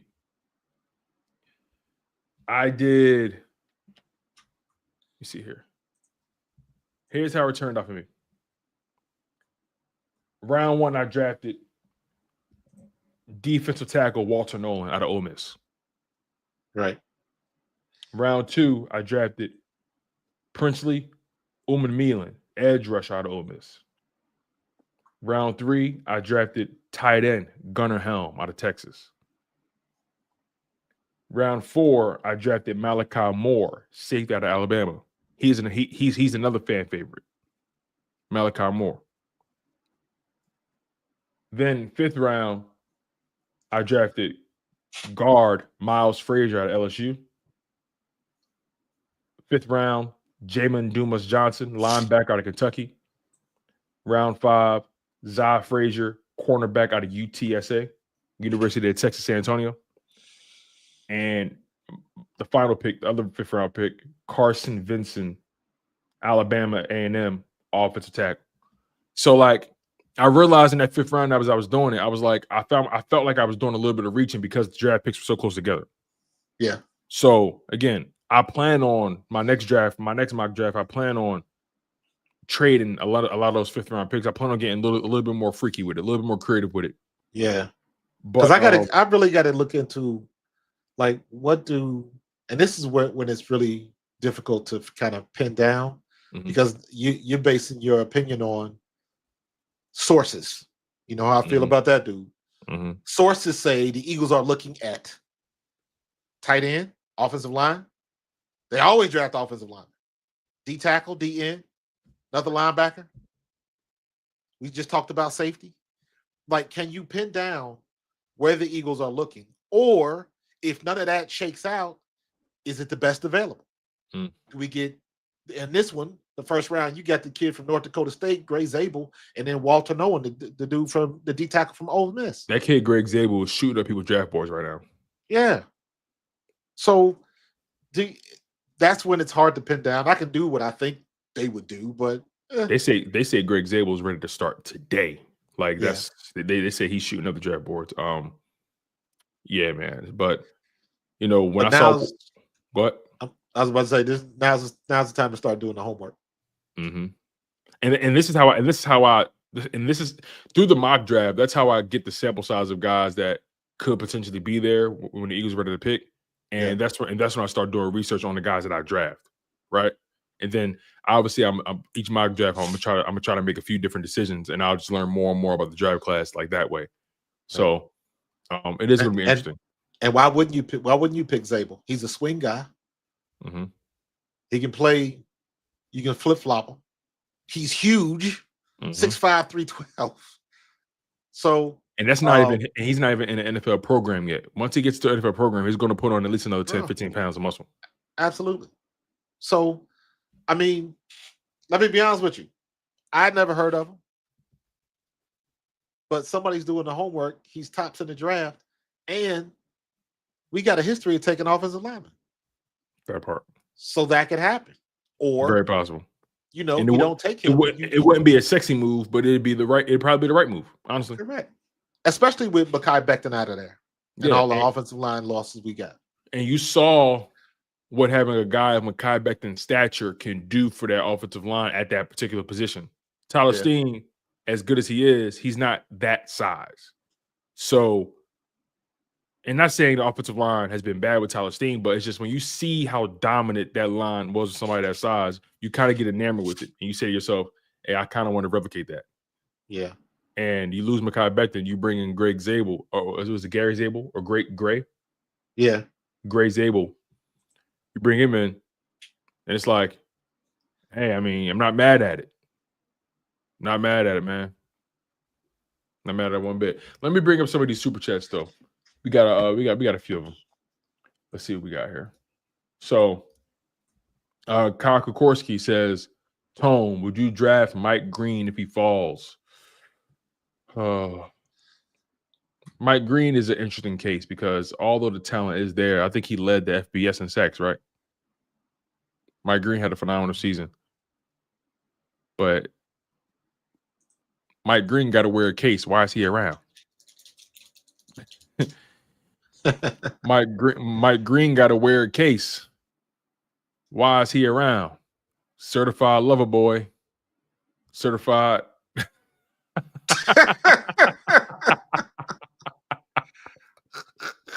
Boy, stop playing. Oh man. Marshall. Hey, listen, allegedly, right? Allegedly. Let's always make sure we put allegedly in the conversation. Okay. Oh man, but here's the thing about Gray Zabel that people liked, right? Yeah, he went to North Dakota State, and you know, people tend to reach for those kind of guys, but what made people really look at Gray Zabel like, whoa, he can be that guy, is how he performed at the Senior Bowl. When they saw him at the Senior Bowl against those top tier Power 5 competition, when they saw that, they were like, okay, he can hang with him. He can hang with him. He did not get exposed at the Senior Bowl. He was dominant. So that's the reason why people are valuing him the way they value him, because of how he performed at the Senior Bowl, the one-on-one drills. And you know, one-on-one drills aren't. I would rather see more Senior Bowl stuff than combine stuff.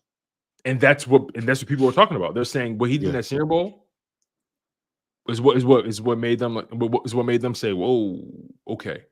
The combine is going the way of the Pro Bowl now. Yeah, because the one-on-one drills, you know, it's not end all be all, but it's a damn close indicator of how a guy's going to fare against guys that are of a different caliber to him, so to speak. Yeah. And they said he was dominant. Yeah, you're not going against dummies. You're going up against a real dude that's got the same ambitions as you. Mm-hmm. And guys are, and you know, the other players are surrounding it. It's a very high stakes environment. Yeah, those one-on-one drills are a high stakes environment. You know, the pressure, people looking at you. You know what I mean? The other players are lined up to go against you. Like it's a high stakes environment, man. You can suffer an ego death like no other.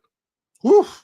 And you know, they say he did very well. But Mike Green, I don't know, man. I don't know. Talented kid though, but I don't know. Let me get this little super chat here. Carlos Rosado. What up, Carlos? He says, gentlemen, salute. Howie hit on every pick last season except for the wide receiver from Texas A&M. Every one of them had an impact from Quinyon to Ojomo. Go Birds. Well, you know, Ojomo, he wasn't drafted last year, but to your point, I get what you mean, though, as far as the draft picks making an impact. Ojomo was a part of the Jalen Carter draft. But yeah, Anaya Smith out of Texas A&M didn't make an impact. What's my man's name? Johnny Wilson didn't make the biggest impact, if we're being honest. He's somebody that has physical traits that you love, but he has to hit the jug machine. He got to hit the jug machine, man. No, seriously, like he's somebody that's a walking mismatch. He's a mismatch nightmare for defenses, but he got to hit the jug machine heavy, bro. You know what, man? And this is where the mental comes into play. Mm-hmm. You got to know you belong. You got to know you belong, and you got to know you belong when your opportunity comes. That's a very good angle to take. Know you belong. Then you got to know that you belong when your opportunity comes in a game. Mm. The expectations always increase. Now he took it in that Dallas game. The Dallas Cowboys, he scored a touchdown. You know, he took but you know, I've just seen him drop too many routine things. And I've seen him drop a ball where the corner's being physical with you, but Jalen put it in a spot where only you can get it, and you got two hands on it. You didn't bring it in. There is a literal moment. It's very difficult to explain, but there is a literal moment every player has where you come to the realization where you're like, I can do this. Mm-hmm.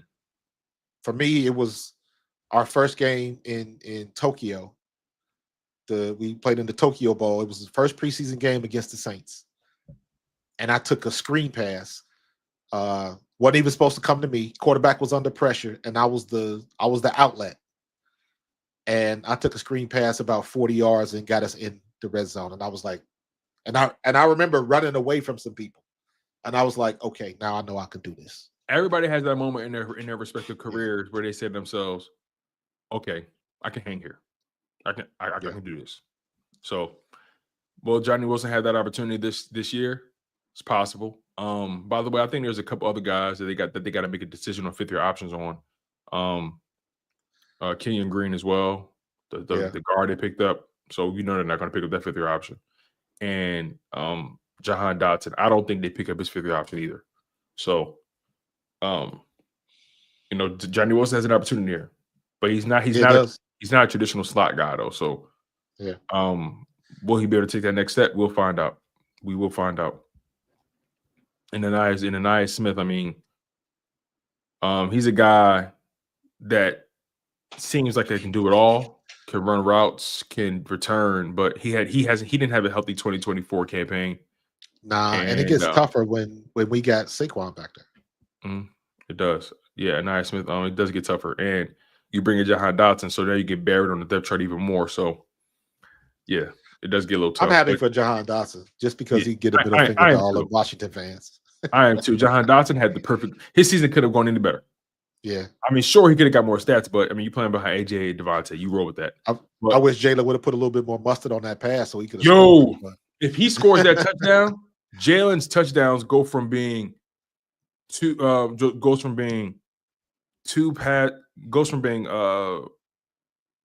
passing, one rushing to 3 passing touchdown. Yeah. Because he threw a dime to Jahan. He did. It wasn't a dime. It was about like 8 cents. Because it was a little behind him. He had to wait for it. It was a little bit 8 cents. But I understood it. But if he threw it in anticipation though. He threw it with the proper anticipation. Just put a little bit of mustard on it. If that ball would have been 3 feet ahead of him, he would have scored. Yeah, he would have scored. But we nitpick.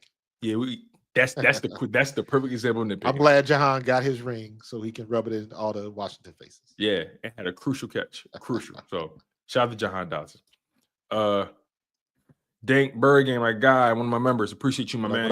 He says there were better players on the board.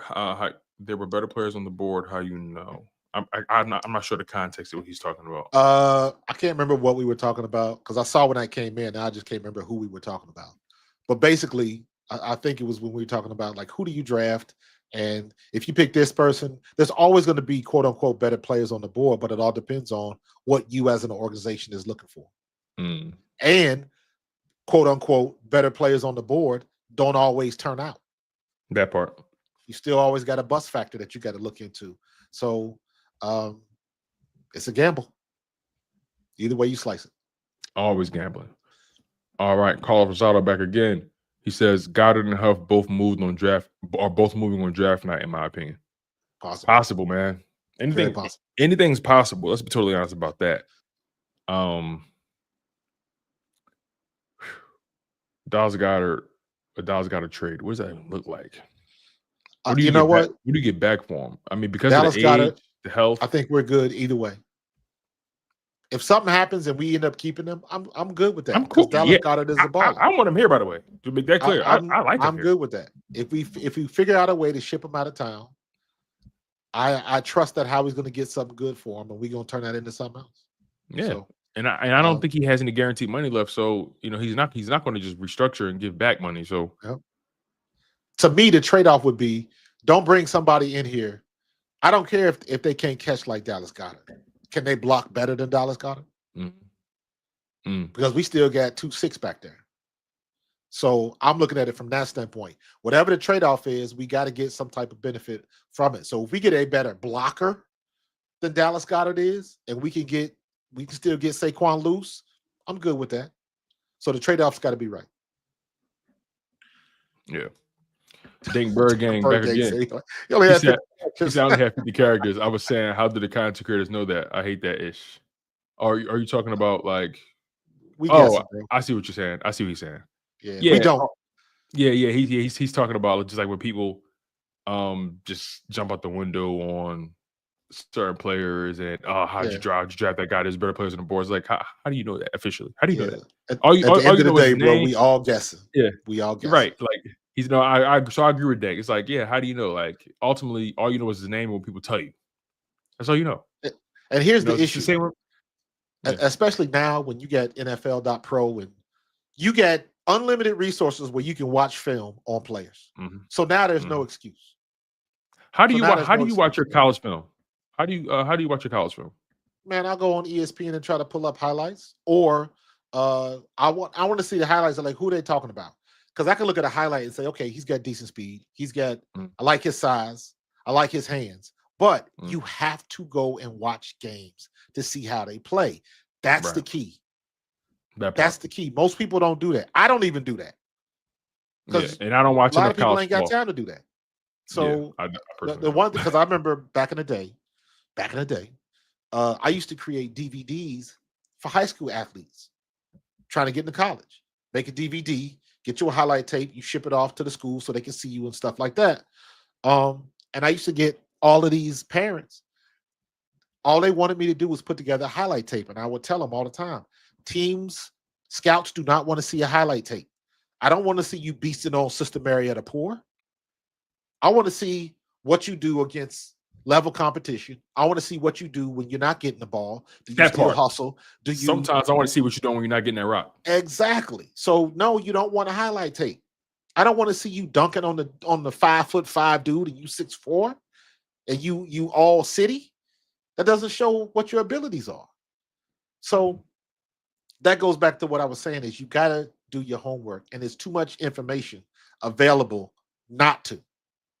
But still, and I'll go as high as the people at ESPN, the people that are on TV, because they got a production team that can go watch all the tapes.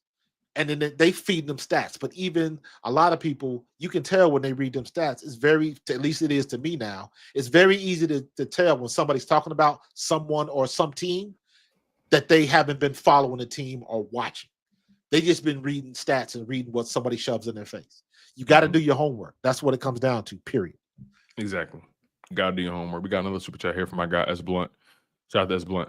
He says, what do y'all think about the proposal of new rule changes? Owner meeting is this week. I've seen one rule change that they're proposing about the touchback. Moving it to 35. I mean, some of those rule changes I don't really care about personally. But the one that's really gaining traction is the 18-game season. That one is all but futile. It's going to happen. We're going to have. Still going to make that money. I remember when they said the same thing about 17 games. Yeah. And the 17 games didn't make sense because, like, why are you going to give an odd number But Yeah, guess what? because no team can go 500. It's either you're above 500 or you're below it. So now you think about what I remember when we talked about like, why the hell you gonna have a regular season game overseas? That don't make sense. Guess what? All that money they making, all them jerseys they selling. Mm-hmm. You ever notice how when we have games in London, All them different jerseys you see. all the different jerseys, everything but the teams that are playing. Exactly. Because over there they buy everything. They don't care. Yeah. If it says NFL on it, they're gonna buy it. They got a favorite player, they're gonna buy them. Exactly. So that's a money move, man. You can't stop the money. Yeah, for sure. For sure. But all right, you guys, that's today's show, man. Today has been phenomenal as it always is. We try to give you guys a really full, in-depth show as much as we possibly can. You know, we know it's the off season. And for the most part, you guys, we're all regurgitating a lot of the same topics, but we're just trying to find new angles, new perspectives. And you guys do an amazing job helping with that as well, and interacting in the chat. So you guys are truly phenomenal. So make sure you guys smash that like button. Make sure you guys are subscribed to the channel. Subscribe to Pro Fan Talk, please. Make sure you guys are subscribed to Pro Fan Talk. Coach Marcus does an amazing job covering not just the NFL and your Philadelphia Eagles, but does a phenomenal job covering the WNBA as well. And NCAA tournament right now going strong. Absolutely. And the overall business of media and sports as well. So make sure you guys continue to lock in with Coach Marcus on Pro Fan Talk. That's Pro Fan Talk. You guys can see the logo right there, man. He does great work. Real quick. Yes. Thursday, April 3rd, I will have Brandon Whiting on the podcast. Thursday night, 8 p.m., Brandon Whiting. I am efforting to get somebody special, trying to work my way up the ladder. But we'll stay on when you close this out so we can talk about that. Oh yeah, Brandon White. So So for those who don't know, give them a quick rundown of Brandon Whiting's record. Or track record, excuse me. Yeah, Brandon Whiting was a defensive tackle here with the Eagles for I think 7 years, I believe. But it was funny when I had Darwin Walker on last week. Darwin Walker said this, and I was like, I didn't know that. He said, Brandon Whiting is the smartest guy he has ever played with, ever. And I was like, for real? He said, that dude wasn't the biggest, wasn't the strongest, but that dude knew everything. Very similar to what I was talking about with Reed Blankenship. So I was like, I want to talk to him now. I met up with him at the trophy celebration the other day. So yeah, we're gonna make some things happen. I did. I meant to tell you, hooked up with Big Barrett too, because Barrett was on your show like the day after. Like I think it was that Friday. Yeah. I just talked to him the night before, and I was like, "Dude, we gotta hook it up." He was like, "Yeah, we gonna make some time, but I know you've been busy, but we gonna make it happen again." Yeah, so. I was fortunate, man. I was fortunate. Yeah. I caught him right when he came off. Right time. I think he was just coming off air or something like that. I caught him. So, he was still at the spot. Yeah, he was still there. He said, listen, I'm in the broom closet. I feel like Howie. Like, yeah, I'm in the closet. You see me? So shout out to people, man. For sure, very good people. And also shout out to Brandon Whiting, man. It's going to be a good conversation. Good conversation. I mean, had a pretty solid career, man. Had a very strong 6-sack season in 2002 with those Philadelphia Eagles. So, yeah, man. Shout out to you, man. Shout out to you. Go lock in with my man Pro Fan Talk. Can't wait to check out that interview as well. Grind and grow, baby. Grind and grow. Yeah, and also go check out his interview with Darwin Walker, right? Yeah, Darwin Walker and Spadero as well. He's doing a great job with these conversations, man. Showing you a lot of Eagles alumni and giving you some dope talk. Even Urban Fryer, man. So make sure you guys lock in with him. Great conversations right there. Make sure you guys also are subscribed to myself at Chalk It Up Sports.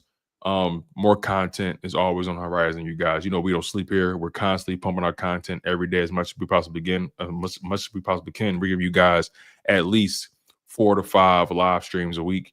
You know what I mean? Make sure you guys go subscribe to the Link Up featuring Simone Stanley, Lord Brunson, and myself. You guys are getting weekly podcasts, weekly streams from that channel as well. So just make sure you guys stay active. Plenty of content for you guys to get into. Again, we're at that point in the offseason where you're going to start to hear a lot of the same things, but we're always trying to peel the layers back and give another perspective or a unique perspective. And you guys are truly a part of that process. So make sure you guys continue to lock in, smash that like button, and make sure you guys are subscribed. You guys have been tuned into your Eagles off-season show featuring Coach Marcus from Pro Fan Talk and myself, Tone DeShields II from Chalk It Up Sports, where no matter if we win or if we lose, we just got to charge to the game. Go Birds, y'all, and we out of here. Go Birds.